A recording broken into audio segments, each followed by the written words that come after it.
میرے نبی نے ارشاد فرمایا وہ عورت اللہ کا حق کبھی ادا نہیں کر سکتی جو اپنے شوہر کا حق ادا نہیں کرتی. جس کا شوہر ناراض ہے وہ کتنی عبادت پڑھے, کتنا ہی اللہ کو یاد کرے, اللہ راضی نہیں ہوگا. پہلے اپنے شوہر کو راضی کرے پھر اللہ کو راضی کرے. میرے آقا نے فرمایا کہ اگر کسی شوہر نے اپنی بیوی کو بلایا اور وہ نہیں آئی اور شوہر اسی ناراضگی میں سو گیا تو پوری رات اللہ کے فرشتے اس بیوی پر لعنت بھیجتے ہیں. اور میرے آقا نے ارشاد فرمایا وہ بیوی جنتی ہے جو اپنے شوہر کا حق ادا کر دے.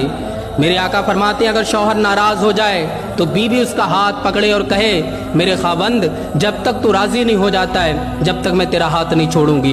تو ایسی عورت کے لیے, ایسی خاتون کے لیے ہواؤں کے پرندے, جنگلوں کے درندے, سمندر کی مچھلیاں, سوراخوں کی چونٹیاں, یہ سب اس ایسی عورت کے لیے دعائیں مغفرت کرتی ہیں کہ اس کی دنیا بھی جنت بنا دیتا ہے اللہ. اور مرنے